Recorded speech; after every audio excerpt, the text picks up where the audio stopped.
Salam sejahtera, terima kasih karena bersama dengan saya di Nazilin Unity Channel. Ini satu lagi pembongkaran, pencerahan, penerangan berkaitan dengan Sanusi.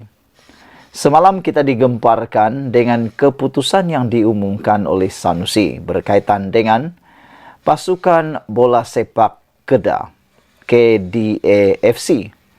Sanusi kata uang negeri bukan untuk bayar gaji pemain bola sepak. Ini menimbulkan pelbagai spekulasi, bahkan menimbulkan sedikit kemarahan kepada kalangan peminat bola sepak Kedah. Anda tahu, Kedah adalah antara pasukan Liga Super yang hebat pada musim yang lepas. Dengan Kedah hampir menduduki tangga yang ketiga dalam liga dengan pemain-pemain yang berkualiti. Kini pula Sanusi dilihat menimbulkan satu lagi kontroversi yang menyebabkan para penyokong Kedah yang berpuluh ribu, beratus ribu menonton bola sepak itu yang sudah mula mencintai bola sepak kerana perkembangan dan kebangkitan kelab bola sepak Kedah, pasukan Kedah, mereka mula bertanya. Sehingga ada beberapa netizen dalam ruangan komen di media sosial bercakap tentang isu ini. Mereka kata, dapat dekat hang semua lingkup. Penyokong bengang. Sanusi klaim banyak tolong KDA-FC. Penyokong kelab bola sepak Kedah Darul Aman FC, KDA-FC, meluahkan rasa tidak puas hati terhadap Datuk Seri Muhammad Sanusi Maknur selepas pasukan mereka dikenakan hukuman, pemotongan 3 mata serta denda RM50,000. Ini susulan kegagalan KDA-FC membuat pembayaran penuh tunggakan gaji pemain dari skuad musim lalu selepas diberikan masa untuk menyelesaikan keseluruhan tunggakan gaji pada 30 Mac lalu. Belum pernah lagi terjadi seperti itu. Penyokong Kedah meluahkan rasa tidak puas hati apabila Menteri Besar Kedah itu mengeluarkan kenyataan bahawa beliau sentiasa menyokong sang kenari. Mereka menganggap Sanusi mengeluarkan kenyataan yang tidak berasas kerana jika benar dia membantu, pastinya Kedah tidak berada dalam keadaan sebegini sekarang, kata para penyokong sang kenari. Tulis beberapa penyokong, kata mereka dalam ruangan komen, menulis, tak pasal-pasal kena potong 3 mata. Sebelum sepak mula beserta denda iringan RM50,000. Hang pantau kot mana? Soal penyokong bernama Samad Sam. Dapat dekat Sanusi, bola lingkup, GLC lingkup, Widad Langkah Suka lingkup, Litar Lumba lingkup, LRA lingkup. Dapat dekat dia apa yang tak lingkup, komen Saha. Habis bungkus di bawah Menteri Bahasa yang sebenarnya tak cerdik pun, kata Khairi. Nanti dia cakap pula, pengurusan KDA itu lintah darat pula. Bila orang cemerlang datanglah dia ambil kredit naikkan nama ulas Muhammad Aznin. Sanusi pada semalam berkata, dia sentiasa memberikan bantuan apabila Kedah memerlukannya, terutamanya apabila terpaut dengan isu keuangan. Menurut Sanusi, bantuan yang disalurkan menerusi Persatuan Bola Sepak Kedah KFA itu adalah menerusi dana yang lain dan bukannya dari wang kerajaan negeri. Selama ini kita bantu melalui KFA. Sampai sekarang KFA bantu dan terbaru kita salurkan beberapa juta ringgit lagi, cuma tak mahu bising, kata Sanusi. Lepas itu mereka masih kata kita tak tolong. 16 juta ringgit bukan jumlah yang sikit. Kalau bagi anak yatim, bayangkan, tengok, berbanding bola sepak, mana lebih afdal? Tentulah anak yatim, kata beliau semalam. Begitupun penyokong memangkah kenyataannya dan menyifatkan Menteri Besar Kedah itu tidak kompeten sepanjang menggalas jawatan tersebut. Sementara itu, pengerusi Kelab Penyokong Kedah Darul Aman Kepda, Nur Hasmadi Hamzah berkata, hukuman yang dikenakan kepada pasukannya menjadi sejarah pahit buat bola sepak Kedah dan mengejutkan penyokong kerana belum pernah terjadi sebelum ini. Dia juga memohon agar kerajaan negeri membantu jika kesulitan ini tidak dapat ditangani pihak KDA-FC musim ini. Sekian untuk kali ini. Jangan lupa tinggalkan komen anda, tekan butang subscribe. Bye-bye. Salam sejahtera. Akhirnya, SKMM siasat 4 individu dalang memfitnah kerajaan kononnya tidak membuat atau tidak melaksanakan tilawah Al-Quran di Malaysia tahun ini. Dipetik daripada Harapan Daily, SKMM siasat 4 individu, beberapa lagi akan dipanggil. SKMM kini sedang menjalankan siasatan berhubung penyebaran kandungan palsu melibatkan penganjuran Majlis Tilawah dan Hafazan Al-Quran peringkat kebangsaan dan antarabangsa bagi tahun ini. SKMM dalam kenyataan memaklumkan penyebaran kandungan itu dikesan berlaku di aplikasi media sosial Facebook menerusi beberapa akaun. Semalam, 4 daripada beberapa pemilik akaun Facebook yang disyaki membuat penghantaran kandungan itu telah dipanggil untuk disoal siasat dan merakam keterangan oleh SKMM. Semua maklumat yang dimuat naik oleh mereka telah direkodkan sebagai bahan bukti untuk siasatan dan tindakan lanjut, kata Suruhanjaya itu. Menurut SKMM, pihaknya juga akan memanggil beberapa lagi individu lain bagi membantu siasatan. Kes terlibat disiasat di bawah Akta Seksyen 233 Akta Komunikasi dan Multimedia 1998 Akta 588 yang memperuntukkan hukuman denda maksimum RM50,000 atau penjara sehingga setahun atau kedua-duanya sekali jika sabit kesalahan. Justru dengan itu, orang ramai diingatkan agar tidak menyalahgunakan perkhidmatan rangkaian dan perkhidmatan aplikasi dalam talian untuk menyebarkan sebarang kandungan tidak sahih atau palsu. Sejak beberapa hari lepas, tular dakwaan oleh beberapa pemilik akaun terutamanya di laman Facebook dan X. Kononnya, Malaysia tidak lagi menganjurkan pertandingan tilawah Al-Quran dan hanya fokus kepada penganjuran konsert.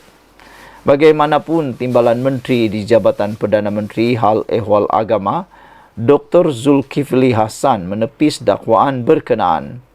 Beliau berkata, Jabatan Kemajuan Islam Malaysia, JAKIM, telah menetapkan Majlis Tilawah dan Hafazan Al-Quran peringkat kebangsaan. Akan diadakan pada 23 hingga 28 Mei ini di Kuantan, Pahang. Manakala katanya Majlis Tilawah dan Hafazan Al-Quran peringkat antarabangsa pula diadakan pada 5 hingga 12 Oktober tahun depan. Saudara-saudara sekalian, salah satu lagi pesan daripada SKMM ialah kalau nak siarkan apa-apa maklumat di Facebook atau di laman sosial, cubalah rajin-rajin terlebih dahulu cari maklumat yang tepat. Kan sekarang ini maklumat di hujung jari. Cubalah type dahulu sebelum menyebarkan. Nah, kini mereka dalam masalah besar. 4 dalang ini mungkin akan berhadapan dengan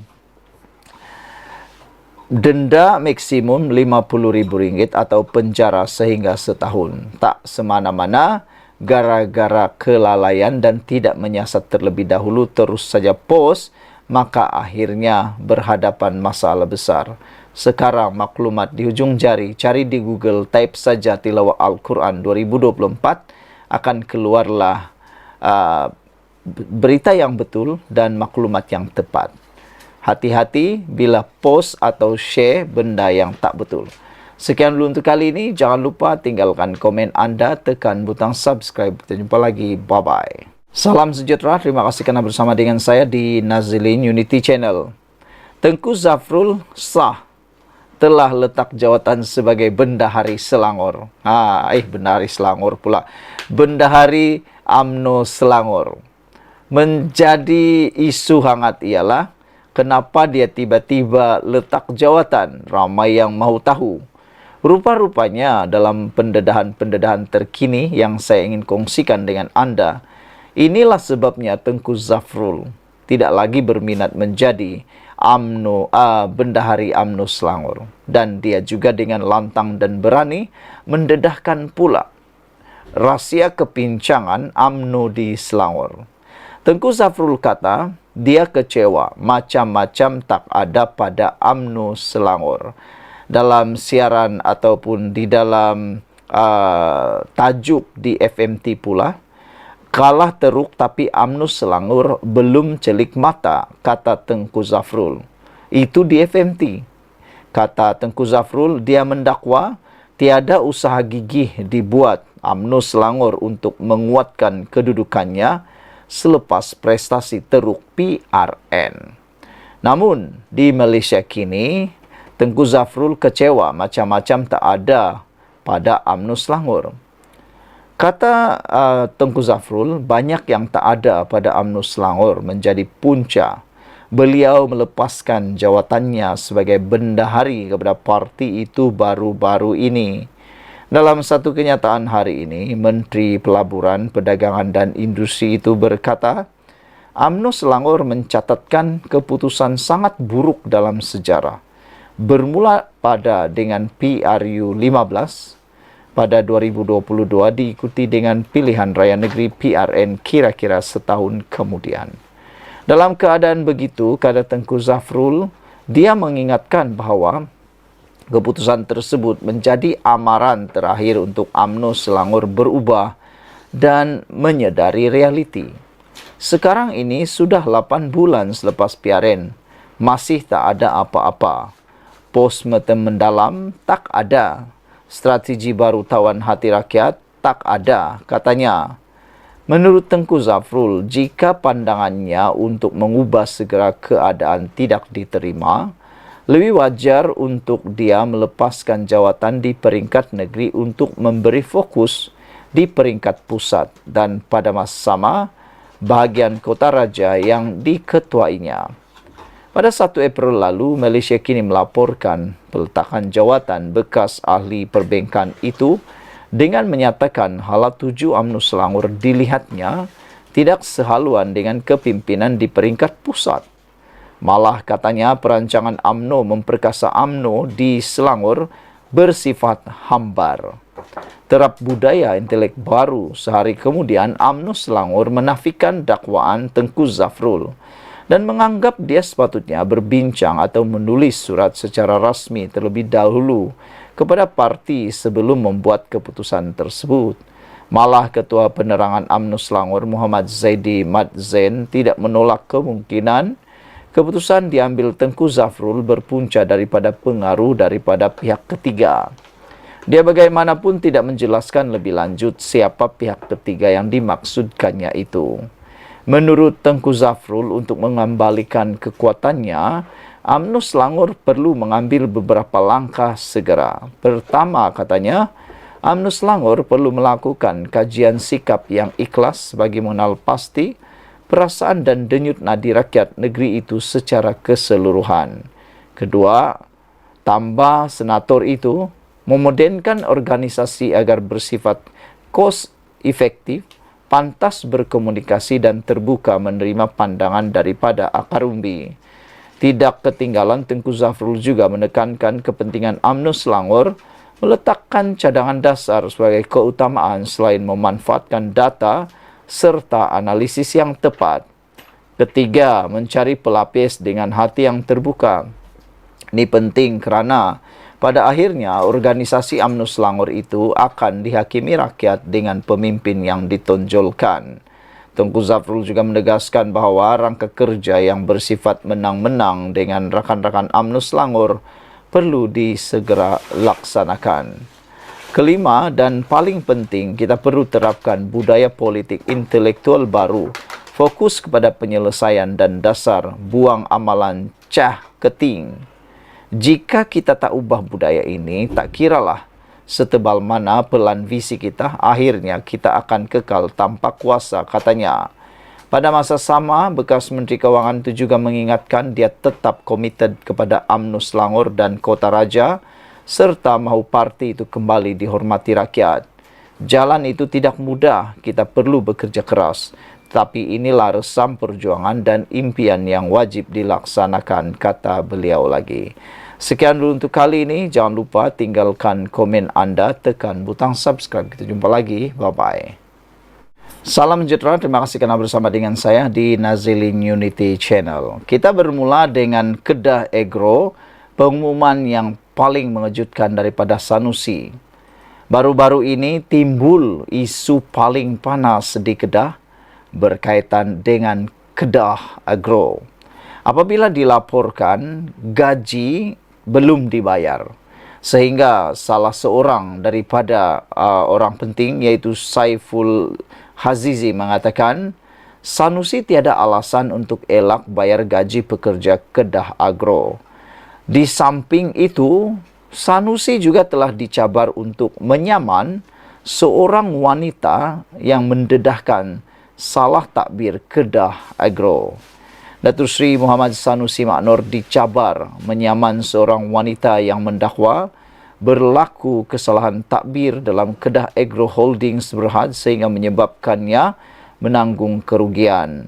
Ketua Penerangan UMNO Kedah, Datuk Saiful Hazizi berkata Menteri Besar Kedah itu wajar memberikan penjelasan berhubung dakwaan wanita yang dikatakan bekas kaki tangan KAHB bahawa keuntungan syarikat diambil Perbadanan Menteri Besar Kedah.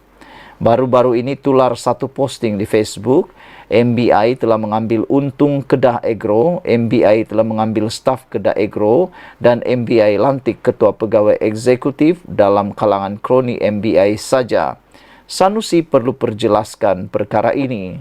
Saya cabar Sanusi untuk bawa orang yang tuduh dia ke mahkamah. Berani kerana benar, jangan nampak takut. Sudahlah jadi pembangkang dalam isu ini. Anda wakil kerajaan negeri guna lunas undang-undang yang ada, katanya dalam satu kenyataan di sini hari ini.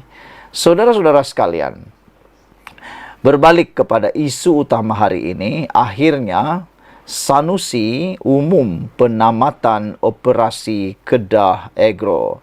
Sebenarnya pengumuman daripada Sanusi ini adalah pengumuman yang boleh dikata dah diramal oleh ramai orang dan boleh juga dikata memang bakal dibuat oleh Sanusi. Namun apa yang mengecewakan ramai orang ialah pada 24 Mac yang lalu Sanusi kata dia tak mahu bela Linta. Ini apabila Datuk Sanusi mengibaratkan anak syarikat Perbadanan Menteri Besar Kedah Agro Holding Berhad umpama lintah apabila tidak mampu menjana pendapatan sendiri. Menteri Besar itu berkata Ketua Audit Negara pernah memberi teguran kepada KHB kerana bermasalah pada tahun 2016 selepas Kerajaan Negeri Barisan Nasional ketika itu membenarkan MBI menampung sebahagian pembayaran gaji kaki tangan KAHB yang diamalkan hingga kini.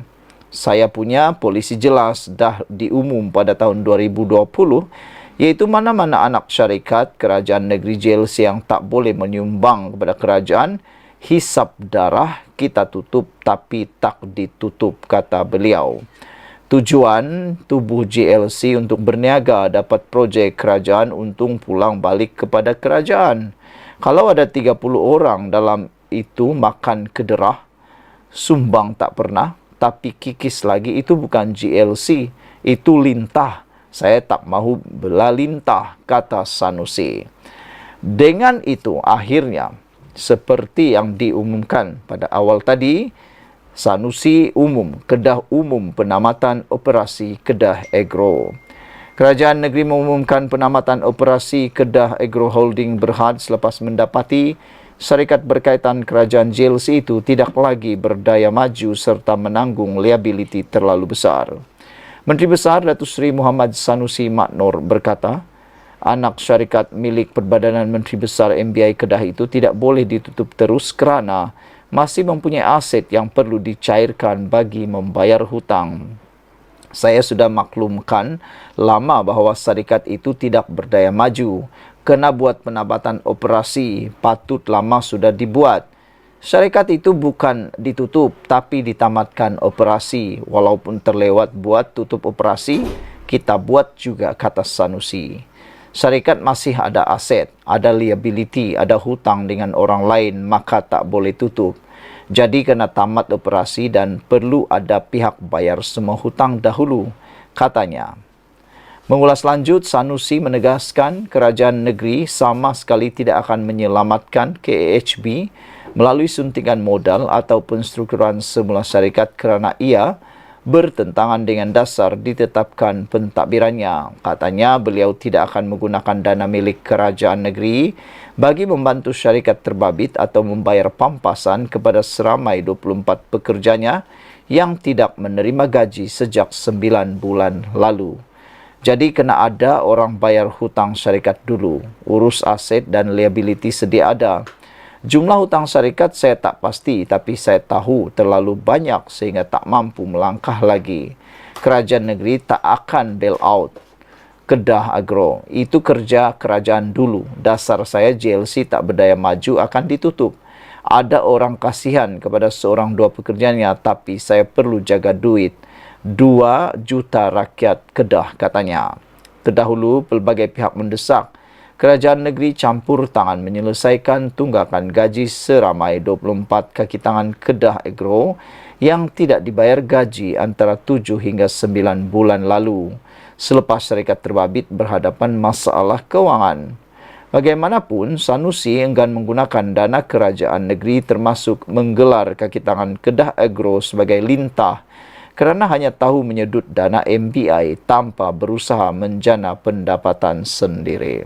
Ada orang yang mula mengatakan betapa kejamnya tindakan ini, kata mereka lagi. Sekian dulu untuk kali ini. Jangan lupa ikuti terus ulasan selepas ini.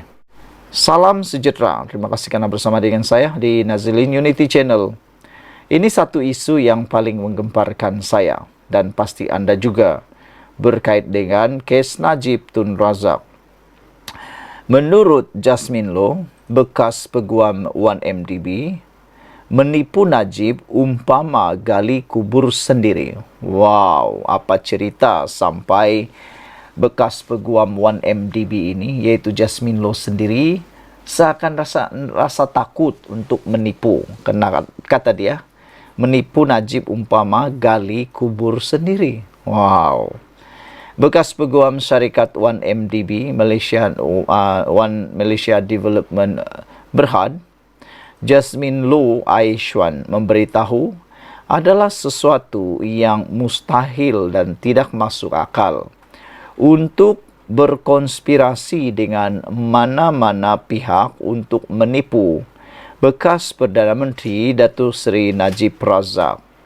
Kata beliau, adalah mustahil untuk berkonspirasi dengan sesiapa untuk menipu Perdana Menteri yang masih berkhidmat. Ia seperti menggali kubur sendiri, ujar wanita itu ketika pemeriksaan semula oleh Timbalan Pendakwa Raya Depa Nair.